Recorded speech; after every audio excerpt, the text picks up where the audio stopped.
Pessoal, o tema de hoje vai ser problemas recorrentes em orçamento. Tá? Hoje a gente vai estar falando sobre alguns, coloquei entre aspas aqui, problemas, né? Porque a gente pode estar chamando isso de peculiaridade, né? Que se você não tiver uma atenção a respeito do assunto, aí isso pode vir a se tornar um problema. Tá? Então a primeira coisa aqui, a questão de falta de informação, né? Quando a base orçamentária ela não deixa claro para você o que é a composição dela. Né? Então ela tem uma atividade e simplesmente você tem um preço por essa atividade. E aí quando você quer saber quais são os insumos, o que compõe ela, aí a gente começa a ter um certo problema. Por quê? Algumas coisas como a produtividade, ela é com base da mão de obra, né? Então, para você determinar o rendimento, para você determinar quanto tempo que vai durar uma atividade, você precisa ter o total do coeficiente da mão de obra. Tá? Quando isso não está claro na composição, a gente começa a ter alguns problemas. Tá? Onde que isso acontece? Um exemplo para a gente. Tá? Boletim do Sinduscom, né? Então, eu entrei aqui no Sinduscom, MS, nas suas composições, o boletim, só você colocar boletim Sinduscom MS. Aí você vai abrir, tá? Tem algumas composições aqui, certo? Ele até coloca quanto de lei social, etc., mas a gente não tem exatamente o que compõe cada atividade, né? Isso aqui está de maneira sintética. Então, se eu quiser fazer, por exemplo, um planejamento de obra, eu não consigo. Por quê? Porque eu não tenho os dados dos insumos, certo? Então isso aqui é um exemplo. E bastante gente usa a composição as composições do boletim do Sinduscom. Não tem problema nenhum em usar. A questão você está fadado a um valor total sem saber o que compõe esse todo, né? Então esse que é um problema, a falta de informação, certo?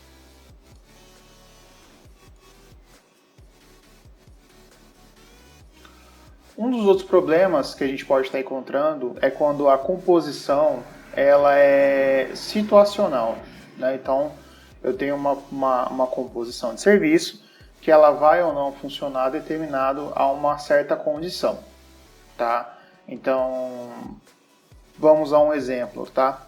A gente tem uma composição em função da área e a gente pode ter ou não uma dedução de vãos. Né? Então, isso daí já começa a impor uma certa dificuldade na hora de levantar, na hora de fazer, primeiro, a definição da composição, né? E segundo, a questão dos quantitativos.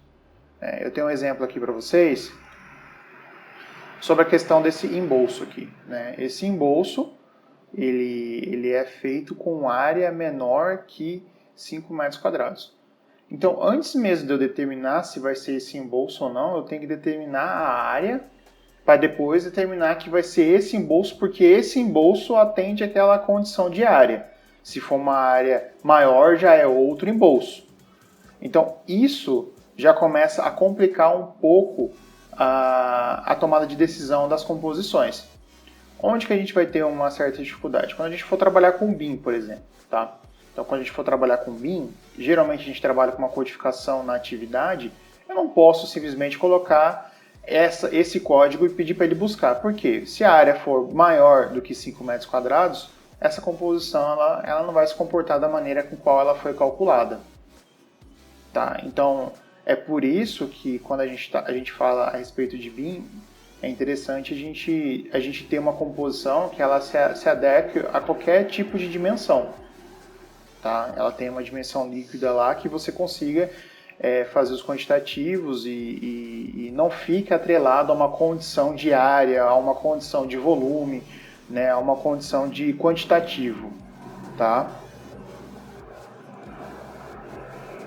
Outro problema grave que a gente pode ter é com questão às deduções. Aqui já começa a dar alguns erros de quantitativo.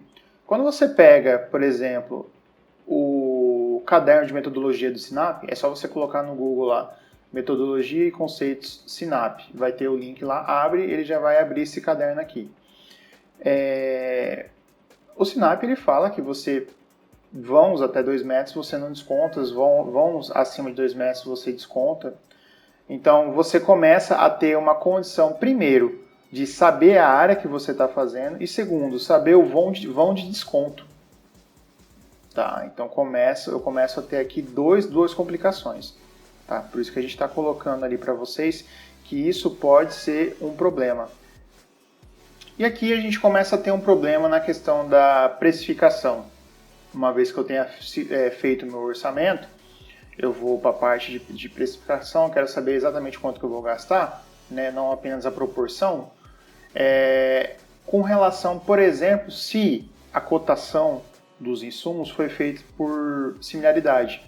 Tá? Quem que usa isso? A Caixa Econômica.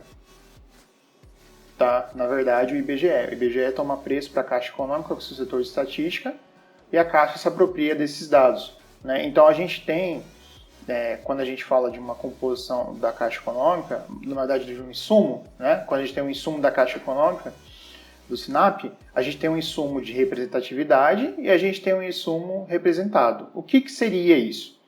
O insumo de representatividade é aquele insumo mais recorrente. Então, se eu tenho, por exemplo, uma tubulação, eles sabem qual é a tubulação mais recorrente, orçam aquela tubulação mais recorrente. As tubulações que variam de acordo com a sua bitola, eles colocam um índice, um coeficiente de representatividade. Então, eles não ficam tomando o preço de todos os itens, eles tomam o preço de alguns itens. Quando algum item tem algum acréscimo, ele vê o acréscimo do item representativo e replica para os demais. Então, a tomada de preço dela é simplesmente tomar preço daquele item que mais sai e ver como que se comporta e matematicamente colocar como que poderia se comportar os demais itens. Tá? Então, a gente tem um exemplo aqui, da página 28. Aqui. Tá? Então eu tenho aqui um item representativo, certo? E eu tenho os demais itens representados por esse item representativo. Tá? Então esse item é o item que ele toma preço, os demais itens eles aplicam o coeficiente de representatividade. Tá? Problema. Esse item aqui, ele tende a ser o mais real de acordo com o mercado. Os demais itens, eles vão ficar com um preço que a gente pode falar defasado. Tá? Então, por isso que a grande maioria das pessoas, elas reclamam dos preços do SINAP, mas na verdade elas não sabem como que é feita a tomada de preço. Então, na verdade, o SINAP, ele está cumprindo aquilo que ele propôs. Tá? Então, é por isso que é importante ficar atento sobre a questão de como que funciona a tomada de preço. Essa tomada de preço, algumas empresas podem adotar esse mesmo método também. Ela pode ter um item lá que ela mais utiliza e para os demais itens ela aplica um coeficiente. E aí esse coeficiente vai alterar o valor e aí ela fala que aquele é o valor do item. Só que na verdade o correto seria fazer a tomada de preço de todos os itens. Né? Só que isso daí acaba muitas vezes tornando humanamente impossível, tá? Mas isso é um item, uma das questões mais importantes para se ficar atento na hora de fazer um orçamento, tá? Então aqui no caderno de metodologia, ele explica bem, no item 2.1.2, coleta de preço. Tá? Então ele descreve muito bem como que é feito essa tomada de preço. E por último, pessoal, vamos à conclusão, né? Entender certinho o que a gente deve fazer para não ter esse tipo de problema, né? Para não ter um orçamento que não seja assertivo, né? Para não ter uma composição, não saber o que está acontecendo, usou uma composição lá que achou em algum local e não sabe muito bem o que está acontecendo, né? Então a primeira coisa que a gente deve ficar atento, a questão dos métodos de quantitativo. Então, por exemplo, se eu tenho uma composição que ela me fala simplesmente a quantidade, o quanto eu vou utilizar daquela composição por uma quantidade, por metro quadrado, por exemplo, ok. Se eu tenho essa mesma composição por metro quadrado, e aí ela coloca uma condição, que nem foi o caso do SINAP até determinado metro quadrado, a gente já começa a ter um certo problema na hora de fazer o quantitativo. Tá? Primeiro, que o quantitativo ele vai dar muito mais trabalho. Segundo, eu não consigo até consigo estar fazendo isso daí de maneira automatizada em BIM, né? Por exemplo, no Revit, né? Só que isso daí me dá um certo trabalho, tá? Porque eu vou ter que começar a adotar filtro, vou ter que adotar umas coisas que não seria necessário. Sendo que, se eu tivesse criado uma composição, ou se eu tivesse escolhido uma composição que não tivesse essa condição, isso ficaria muito mais fácil. Tá? Segundo, composição de preferência analítica. Tá? Então, você conseguir quebrar, abrir essa composição, analisar item a item, saber se tem uma outra composição dentro dela, saber se essa composição está falando, por exemplo, de uma argamassa industrializada que você vai comprar de alguém, ou se você vai fazer essa argamassa em loco, e aí você teria uma composição de fazer essa argamassa, só que em compensação você teria que ter uma betoneira.